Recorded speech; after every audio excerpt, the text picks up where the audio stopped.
This is a national emergency. Our work here will ensure a peace mankind has never seen. The world will remember this day.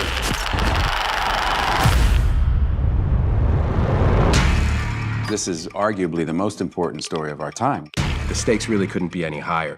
It's profound, but it's told in a very human way. Everything Chris Nolan has done has been a prelude to this.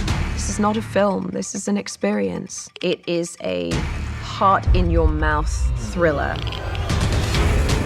I've been interested in Oppenheimer's story for a long time. At some point, I learned this key piece of information that in the lead up to the Trinity test, they were dealing with the very small possibility that when they pushed that button, they would set fire to the atmosphere of the Earth and destroy the entire planet.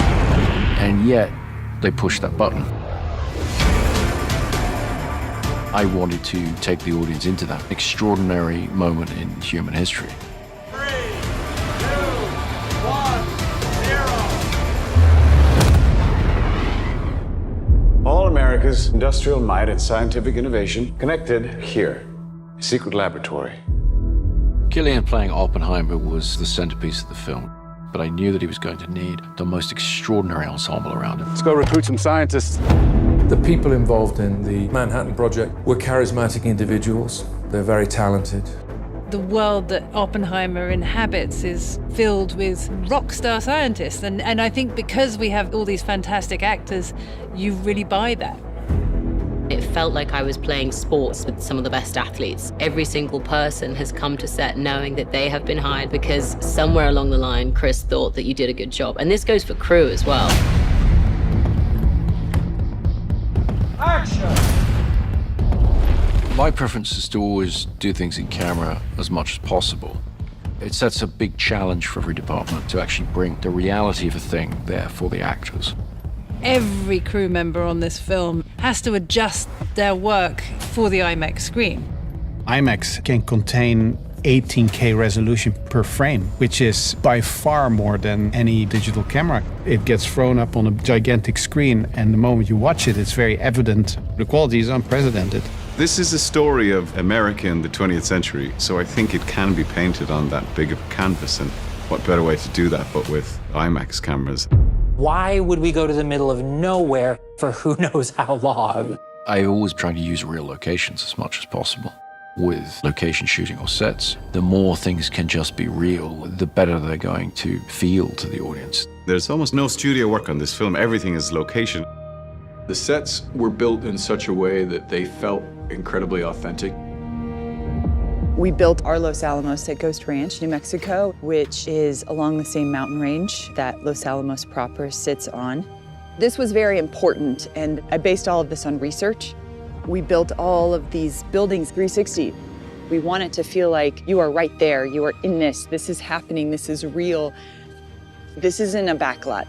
It's just the most transporting thing, you know, when you're there and it just looks exactly like Los Alamos 1940s must have looked, and you know that no detail has been overlooked. You know, we also shot in a huge amount of the real locations. We shot in Oppenheimer's house, in Los Alamos. We shot in Princeton. Walking through Princeton, it's really very funny because people, you know, they're walking around, they go, Shooting those scenes, playing the characters who really had versions of these events happen there, you just get a real charge out of it, you know? This is a matter of life and death. But I can perform this miracle. When you do Chris's movies, things that when you read a script you normally would think would be visual effects, you know that you're going to be doing this stuff practically. They had to film the world of quantum physics. Their whole unit was one big science project. I was daily very jealous. It's kind of back to the old days.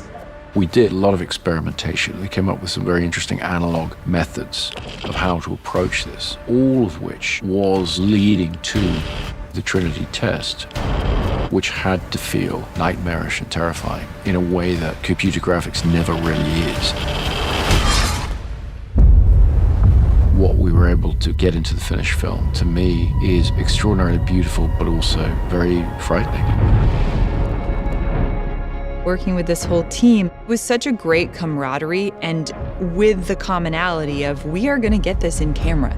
I love Chris's dedication to that. It really speaks to Chris and the way he directs. All of the energy goes around the camera. Like, we're all here to do the same thing. Chris makes films for theaters, for movie-going audiences. You know, so you want to see that as it's designed to be seen. Watching this very different sort of film on that big screen, it sort of makes you gasp. You're right in their experience. This is, I think, a definitive moment in the history of modern filmmaking. Do yourself a favor and go see this on as big a screen as you can. With the sound design and the score and the emotionality of it, this is an unforgettable, unmissable experience in a theater. You are the man who gave them the power to destroy themselves. We made Oppenheimer on the largest scale possible because the idea is to come and experience this. His story is monumental and epic and extraordinary. It really has to be seen on the big screen to be believed.